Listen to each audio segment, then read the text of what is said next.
Okay, before we will proceed, kailangan again, naka-wash hands, put on gloves, then disinfect your bed. So, disinfect sa nato ang bed. So, our bed is divided into two, upper side or head part, then the lower part or the foot part.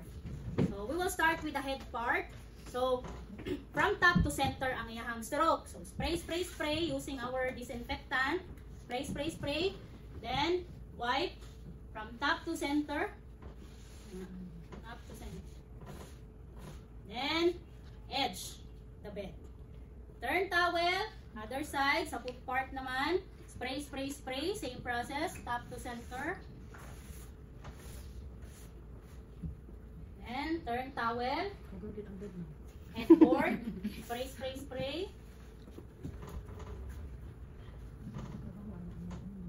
Then, turn towel. Footboard. And the side rails. Okay, assuming it's done, remove the used gloves, wash hands, then put on new gloves. So, naka-gloves ta. Mag-set up. Okay. First linen will be the bottom sheet. So, sa bottom sheet, or nato ang linen, nasa'y kaning hem part, no? Which is makita ang edges niya sa linen. Then, napot tayo side na clean folded. No? So, kanang clean folded, dapat towards us. Kanang hem part, away from us. Kaya kung mabaliktad na nato, pag-spread nato sa linen, ang iyahang hem, diri ra nakutob. Ang isa ka part sa linen, taas. Diri mubok. So, dili siya equally distributed ato ang linen. So, dapat bantay ta sa ato ang linen. Hem away from you, kung ikaw ang set up. Okay? Kung ikaw ang set up, hem away from you, jud na always. Then, edge na linen, level sa edge sa mattress. Kaya kung ibutang po na nato sa center, na ay mubo, na ay taas na part. Okay? Kaya gani naka-lengthwise siya, class. Kaya mo man to yung purpose sa lengthwise. Dili man na side. Then ang another side sa lengthwise, dito na siya. Okay? So, i-level dyan na siya. Edge to edge. Edge sa mattress, then edge sa to ang linen. Then, spread. Open your linen. Then, ang hem, lower part of the hem, should be level sa mattress. So, naka-level na siya din na. Then, ang excess part of your linen nasa head part. So, ang sobra, nasa may uluhan. So, purpose, nganong daghan makaglinen dito sa head part than the foot part. Ha? Dili ma? Dili mabira? Mas slide ang yes, no? Kaya daghan og linen diri sa head part kay di ba mostly of our patient nagapa-elevate. Pag elevate ana sa bed, kung sakto lang ang iyahang linen, pag elevate unsay may tapos sa linen, ning baba. Nakita na ang kaning iyahang foam. Okay? So mao na purpose, mao nang mas daghan og linen ang head part. Okay? Okay, then one side down. Yan, drop one side. And pag na-drop na siya, ang other side will be 1 inch forward. 1 inch forward. Para later, pag pull na to sa dito na side, dali na lang siya ma-identify. Inyong biraho na linen. Then, after 1 inch forward, fan fold center. Then, another fan fold. Then, after fan folding, tuck, head part. So, tuck. Then, we will create miter. Later, makita niyo ang taong pag-miter. I-level, then ang lower part sa linen, drop, then upper part sa linen, butang sa mattress, then create triangular, katong lower part sa linen, itak, then hang, then tuck side. Always observe body mechanics. Okay? So, pag mag-tuck, iunahan niya ang position. Dili, anak. Magsakit ang likod. Pag iunahan natin ang position. Importante lang man, dili ka magduko. Kung dili kaya na mag-iunahan niya kay makapoy, pwede man mo yung likod. Okay? So, pag humag-tuck, proceed ka sa rubber sheet. So, rubber sheet, purpose man ni rubber sheet is to protect the bottom sheet and our mattress from any discharges. So, sa center na siya i-plaster. Na level din na sa center.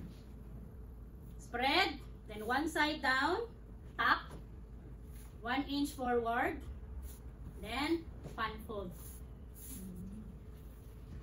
Then next, draw sheet. So draw sheet, cover ni rubber sheet, no? So same ang iyahang position, center. Then one side down, tack. Then 1 inch forward, unfold center. Then next, top sheet. So top sheet, also known as blanket. So same process with our bottom sheet, level sa mattress. So edge to edge, level sa edge sa bed. Then open. So since bottom sheet, di ba ang bottom sheet, level sa foot part sa mattress. Si top sheet, opposite way. Level sa head part sa mattress. So ang iyang excess linen or sobra na linen is naa sa foot part. Okay? Kay habol man na sa inyong patient.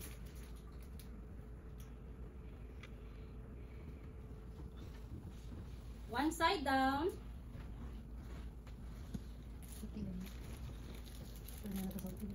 One inch forward.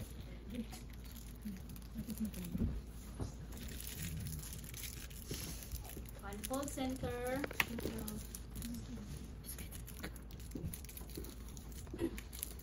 Then tack. Foot part.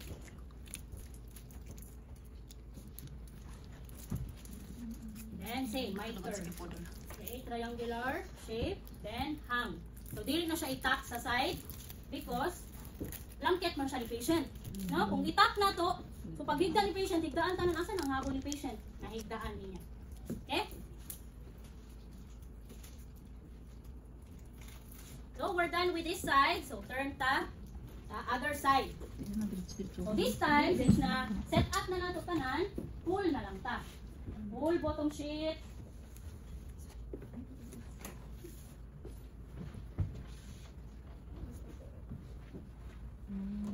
Then miter. So how to create miter? Level ninyo na inyong linen. Pag level ana, kanang lower part na linen drop. Then kanang upper part ibutang sa bed. So create triangular. So kanang lower part na linen itak, suksok. Then ang upper part ihang, then tack. So ang miter ingon ani. Then tack side. Then next rubber sheet. Then tack. Throw sheet.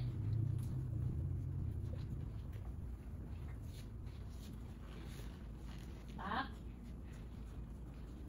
Then next, top sheet.